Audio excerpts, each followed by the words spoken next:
Bonjour à tous et merci d'être là. Je suis heureuse de te retrouver ici dans cet espace un peu à part. On privilégie plutôt l'écoute, les prises de conscience et le retour à soi. Alors aujourd'hui, j'avais envie de te parler d'un blocage dont on ne parle pas assez, je trouve, mais qui freine beaucoup d'entrepreneuses hautes sensitives, moi la première parce que je l'ai eu aussi, à savoir la posture d'aidante. Donc si tu es du genre à te dire « Oh bah tu sais, moi je fais pas ça pour l'argent, hein. Moi je fais ça pour aider, hein. C'est vraiment ça qui m'anime ». Quand tu parles de ton business, alors tu es concerné par la posture d'aidante. Et si je te disais qu'en fait c'est aussi le piège, hein, cette posture qui te coûte le plus cher dans ton business.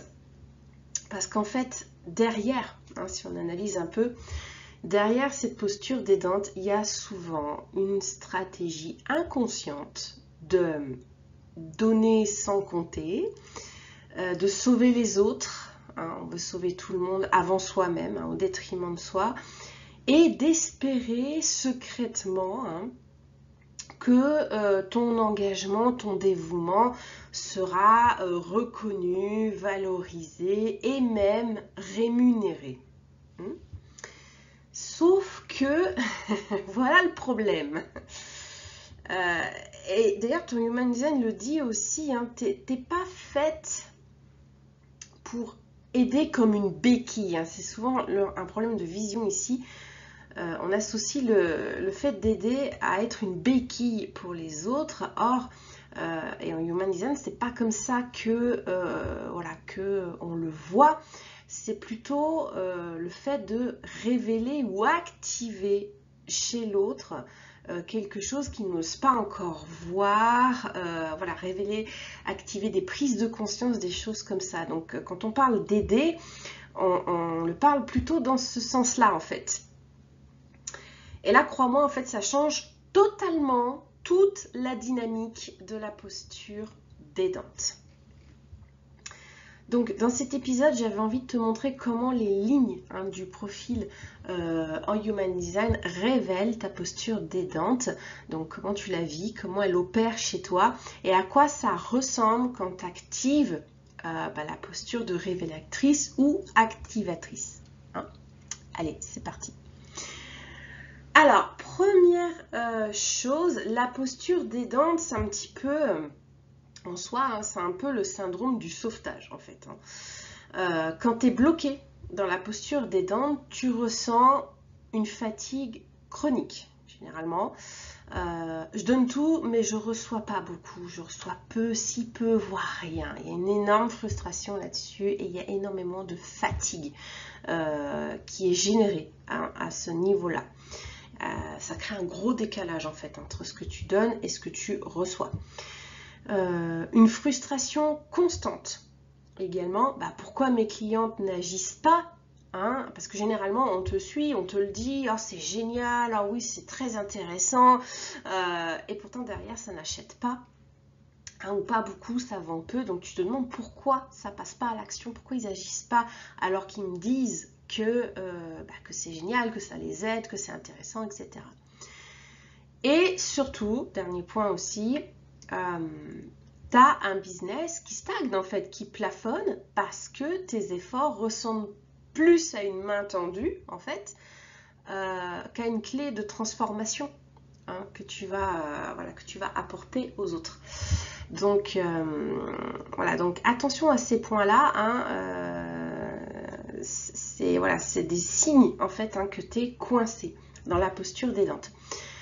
Grosso modo, plus tu aides, plus tu deviens indispensable. Résultat, en fait, tu portes tes clients au lieu de les autonomiser, hein, au lieu de les rendre autonomes, au lieu de les rendre responsables. Voilà. En fait, tu ne les actives pas, tu les charges avec ta propre énergie. Tu leur transmets tes solutions, tu leur transmets ton énergie, mais tu ne les actives pas. Et c'est ça qui fait toute la différence, en fait. Justement, quand tu passes dans la posture de révélatrice ou d'activatrice et ou activatrice, la puissance, c'est justement d'oser ton rôle naturel. Et ça, tu vas le voir grâce à ton Human Design. Hein. Et des fois, on est plus révélatrice, des fois, on est plus activatrice. Ça dépend du Human Design de chacun. Mais voilà, révéler, tu es là où l'autre se ment, ou se cache, ou s'auto-sabote. Tu es là pour mettre le point là-dessus, le doigt là-dessus. Activer, tu es là pour activer le mouvement, pour les remettre dans l'action, même si ça pique un peu. Hein, c'est un peu le côté un peu électrochoc, mais l'électrochoc bienveillant, hein, l'électrochoc dont ils ont besoin, en fait. Pour se bouger. Hein, c'est un petit peu la petite claque derrière la tête dont on a besoin pour se bouger les fesses. Hein. Donc, tu vois qu'on n'est pas du tout dans la même énergie hein, que la posture d'aidante comme une béquille. La nuance est énorme en fait entre les deux. L'aidante, elle prend la douleur de l'autre sur elle. Et alors quand on est haute sensitive, HPI, HPE, on le fait sans même s'en rendre compte en fait, parce qu'on est des éponges. Donc on éponge énormément hein, les douleurs des autres, les ressentis des autres, etc. Donc en fait tu le prends sur toi. Alors que quand tu es dans la posture plutôt de révélatrice, activatrice, là tu montres à l'autre comment sortir de sa douleur par elle-même. Donc c'est pas du tout le même procédé hein, derrière. Au passage, ça te permet aussi toi de te protéger. Hein, voilà, de fermer un peu les vannes aussi pour pas prendre toute la misère et toute la douleur des autres, hein, puisque toi après ça t'impacte hein, également au niveau de ta santé. Donc c'est une différence subtile, mais elle est énorme. Et c'est exactement ce qui sépare les entrepreneuses qui survivent, voilà, mais qui sont épuisées derrière, de celles qui créent un business magnétique hein, et durable. Donc, maintenant que j'ai éclairci un petit peu voilà, ce qui se passe quand tu es dans la posture d'aidante et dans la posture de révélatrice, je vais m'intéresser aux lignes du Human Design. Parce que les lignes du Human Design, elles vont t'indiquer en fait comment tu tombes dans la posture d'aidante. Et du coup, ça va t'aider à la dépasser, hein, à la transcender. Donc, chaque ligne a sa manière hein, de tomber dans la posture d'aidante. Alors, je vais m'intéresser à ligne par ligne. Donc, ligne 1, c'est la ligne de l'investigatrice.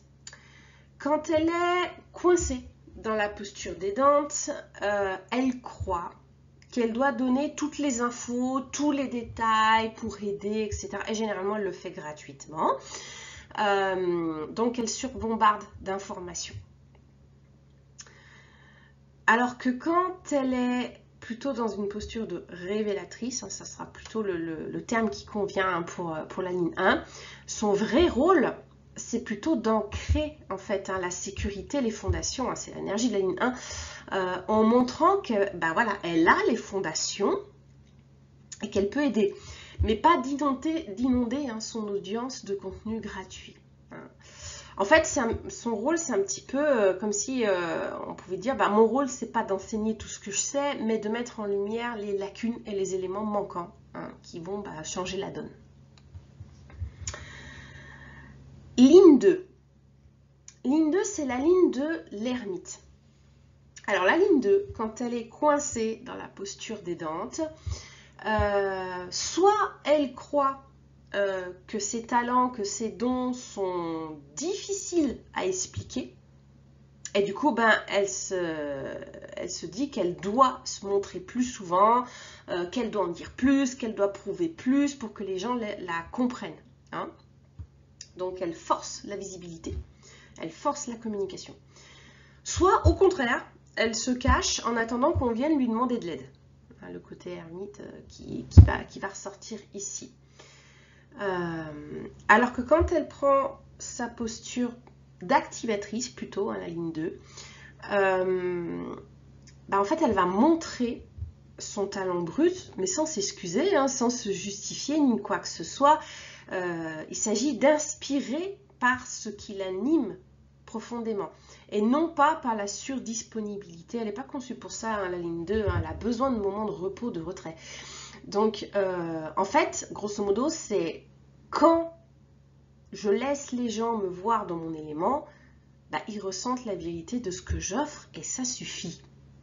Hein, s'il y avait un mantra pour la ligne 2, dans sa posture d'activatrice, ça serait quelque chose comme ça. Voilà. Ligne 3. Ligne 3, c'est la ligne du martyr. Elle expérimente beaucoup, la ligne 3.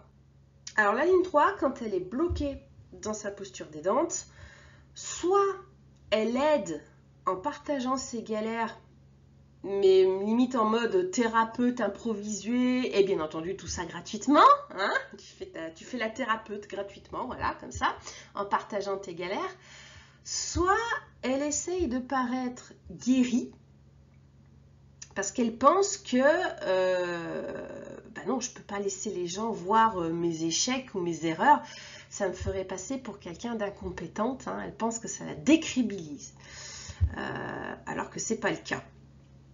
Voilà, donc il peut y avoir deux grands comportements. Moi, j'étais plutôt dans le deuxième, hein, parce que j'ai une ligne 3, j'ai un profil 3-5. J'étais plutôt dans le deuxième, moi. Alors que dans sa posture de révélatrice, plutôt, du coup, la ligne 3, on est plus dans une posture de révélation. Bah, en fait, c'est ton chemin. Hein, c'est ton chemin qui inspire par ton courage d'expérimenter les choses et pas par ton sacrifice. S'il y avait un mantra pour la ligne 3 en tant que révélatrice, ça serait « Mon rôle n'est pas de sauver, mais de révéler. Mon histoire libère les autres quand je l'assume pleinement. » C'est un peu ça, hein, la ligne 3. Hein, on est plus là-dessus. Ligne 4. Ligne 4, c'est la ligne de l'opportuniste. Alors, quand elle est bloquée dans sa posture d'aidante, la ligne 4, elle aide son réseau. Hein. Elle aide son réseau, elle distribue son énergie à tout le monde. Et du coup, elle s'épuise, elle se vide. Parce qu'en fait, elle ne veut pas paraître trop exclusive ou trop intimidante. Elle pense que ça pourrait rebuter les gens. Voilà.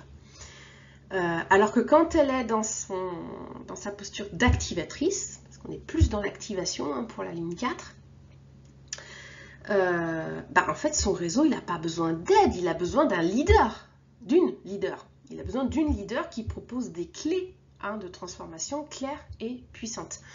Donc, s'il y avait un mantra pour la ligne 4 dans sa posture d'activation, ça serait « Mon leadership crée la transformation, pas ma surdisponibilité. » C'est le leadership qui fait tout, hein, pour la ligne 4. Ligne 5, la ligne 5, c'est la ligne de l'hérétique. Alors, la ligne 5, quand elle est bloquée dans sa posture d'aidante, elle se sent obligée de sauver la planète entière. Voilà, c'est Wonder Woman. Et elle se sent obligée de sauver tout le monde. C'est un petit peu genre, bah, si je ne résous pas tout pour eux, hein, je perdrai leur confiance, je perdrai leur estime, je perdrai leur amour, etc. On est un peu dans ce délire-là, hein, pour la ligne 5. Alors que quand elle prend sa posture de révélatrice, parce qu'on est plus sur la révélation, hein, avec la ligne 5, bah, en fait, la magie va opérer quand elle projette des solutions qui coupent court au chaos. Hein, quand elle arrive à faire sortir les gens du chaos, en fait. À la ligne 5, on vient la voir quand on est en feu, hein, quand on est dans l'urgence, quand on est dans le chaos. Voilà.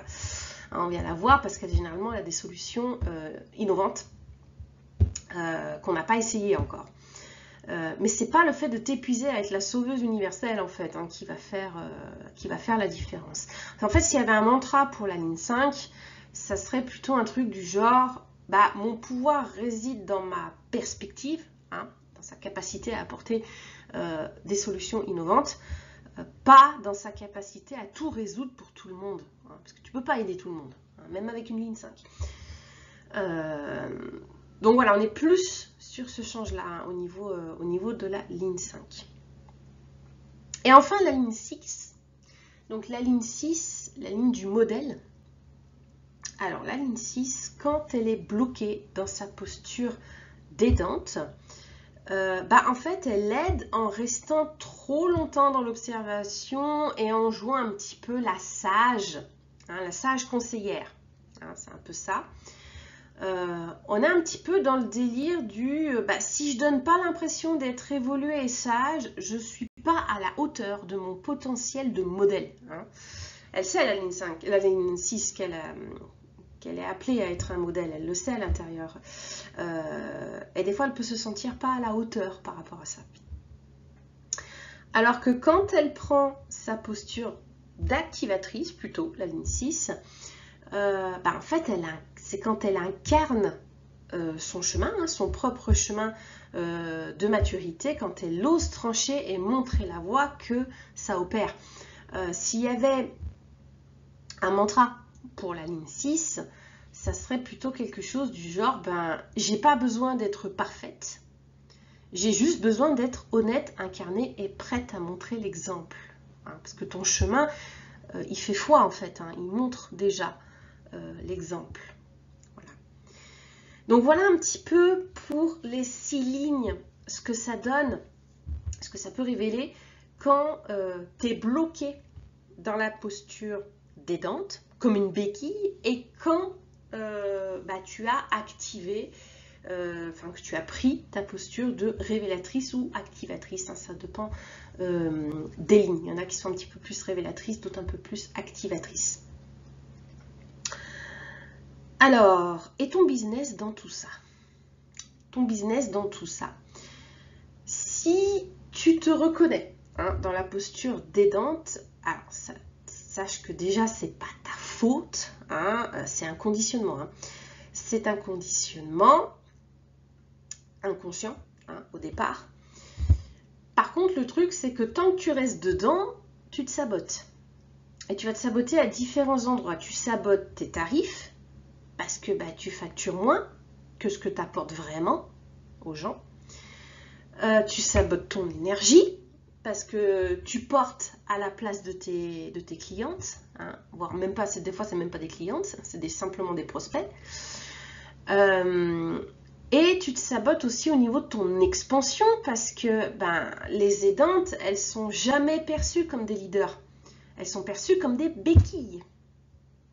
Donc, tu as le rôle d'une béquille. Voilà. Ce qui n'est pas du tout la même chose qu'un rôle de leader. Donc, tu sabotes aussi ton expansion. La bascule, quand elle se fait, la bascule vers la posture de révélatrice ou activatrice, c'est ça qui va créer justement des offres alignées, hein, la fameuse offre irrésistible dont on te parle partout en marketing sans t'expliquer vraiment comment se positionner au niveau de ta posture derrière pour l'obtenir. La bascule, elle est là en fait, hein, elle est là. C'est aussi ça qui va créer des clientes autonomes et engagées qui sont prêtes, voilà, à investir en elles et pas qui attendent simplement que tu les aides. Et c'est ça aussi qui va créer un business qui grandit sans te drainer, sans t'épuiser derrière.